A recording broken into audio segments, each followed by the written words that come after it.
নমস্কার, দেখছেন কলকাতা টিভি। আরো বারো নিয়ে আমি সুদীপ্ত রয়েছি আপনাদের সঙ্গে। সুদীপ্তর সঙ্গে রয়েছি আমি জহিতা। ভোট পর্ব তো শেষ হয়ে গিয়েছে জহিতা, আর এবার ৪ঠা জুনের অপেক্ষা। ইভিএমে বন্দী রয়েছে প্রার্থীদের ভবিষ্যৎ। স্ট্রং রুমগুলিতে এই মুহূর্তে কড়া নিরাপত্তা রয়েছে এবং কেন্দ্রীয় বাহিনীর সতর্ক নজরদারি চলছে। এবং এর আগে আমরা যেমনটা দেখেছি, সৌমিত্র খা থেকে শুরু করে হিরণ চট্টোপাধ্যায়, তারা কিন্তু বারবার কারচুপির অভিযোগ তুলেছেন এবং স্ট্রং রুমগুলিতে নিরাপত্তার দাবি কিন্তু তারা জানিয়েছিলেন। এবং সেই মতোই নির্বাচন কমিশন যেমনটা জানিয়েছিল যে ভোটের পরেও কেন্দ্রীয় বাহিনী রাজ্যে থাকবে, এবং সেই ছবি কিন্তু লক্ষ্য করা যাচ্ছে। কেন্দ্রীয় বাহিনী মোতায়েন রয়েছে এবং স্ট্রং রুমগুলিতে এই মুহূর্তে কড়া নিরাপত্তা ছবি কিন্তু ধরা পড়ছে। এবং শুধু কি হিরণ চট্টোপাধ্যায়, শুধু কি সৌমিত্র খা, একেবারে আলিপুরদুয়ার থেকেও কিন্তু এই অভিযোগ করা হয়েছিল যে এবার ইভিএম এর দিকে নজর রাখতে হবে। এবং উল্লেখযোগ্য যে যখন গতকাল ইন্ডিয়া জোটের বৈঠক হয় তখনও কিন্তু এমন কথা বলা হয়েছে।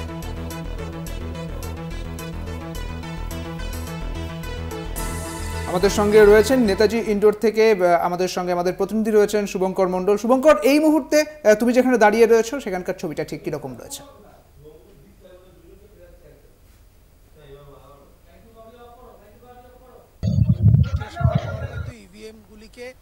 আনা হয়ে গিয়েছে ক্ষুদিরাম অনুশীলন কেন্দ্রে, স্ট্রং রুম তৈরি করা হয়েছে সেখানে, এবং সেখানে কলকাতা উত্তরের যারা প্রার্থী রয়েছে তাদের ভাগ্য সেই ইভিএমগুলোতে এই মুহূর্তে আবদ্ধ। মঙ্গলবার অর্থাৎ ৪ তারিখ তাদের ভবিষ্যৎ নির্ধারিত হবে। এবং তোমায় জানিয়ে রাখি, স্ট্রং রুমগুলোর ভেতর থেকে বাইরে ত্রিস্তরীয় নিরাপত্তা বলয় তৈরি করা হয়েছে। প্রথমেই একেবারে বাইরে সেখানে কিন্তু কলকাতা পুলিশের যারা বন্দুকধারী রয়েছেন পুলিশ, তারা থাকবেন। ঠিক তারপরে লাঠিধারী পুলিশ, এবং তারপর একেবারে ভেতরে বিশেষ যে জায়গা যেখানে স্ট্রং রুম একদম ভেতরে যেখানে ইভিএমগুলি রয়েছে সেখানে কেন্দ্রীয় বাহিনী থাকছে। এবং প্রত্যেকটি জায়গায় 1 প্লাটুন করে কেন্দ্রীয় বাহিনী রাখা হয়েছে। সেই সঙ্গে সঙ্গে সিসিটিভিতে নজরদারি, এই যাবতীয় প্রক্রিয়া কিন্তু চলছে। ইভিএমগুলো রক্ষণাবেক্ষণ প্রক্রিয়া এইগুলো সব একেবারে খুব কঠোরভাবে সেগুলোকে দেখা হচ্ছে। এবং এই যে কার্যপ্রক্রিয়া কলকাতা পুলিশের আওতায় যেহেতু প্রায় 14টি স্ট্রং রুম রয়েছে শহর কলকাতা জুড়ে এবং তার পাশাপাশি শহরতলিতে, ফলত সেইখানে দাঁড়িয়ে কেন্দ্রীয় বাহিনীর পরিমাণও কিন্তু যথেষ্টই রয়েছে। এবং এই যে স্ট্রং রুমগুলি, সেই স্ট্রং রুমগুলিতে 24 ঘন্টা 24x7 নজরদারি চালানো হচ্ছে যাতে কোথাও কোনো রকম সমস্যা না হয়। একদম স্ট্রং রুমগুলোতে যারা ঢুকছেন তাদের সচিত্র পরিচয়পত্র দেখে ভেতরে প্রবেশ করানো হচ্ছে কর্মীদের।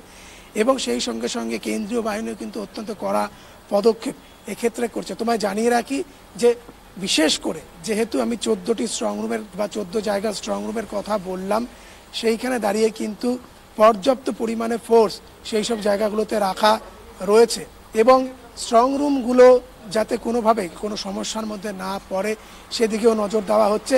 নেতাজি ইন্ডোর স্টেডিয়াম একেবারে পার্শ্ববর্তী ক্ষুদিরাম অনুশীলন কেন্দ্রের এখানে কলকাতা উত্তরের যারা প্রার্থী রয়েছেন, সুদীপ বন্দ্যোপাধ্যায়, তাপস রায় থেকে শুরু করে অন্যান্য যারা রয়েছেন, তাদের ভাগ্য নির্ধারিত হবে আগামী 4 তারিখ। সেইখানে দাঁড়িয়ে কিন্তু স্বাভাবিকভাবেই এই স্ট্রং রুমগুলোকে রক্ষা করা অত্যন্ত জরুরি।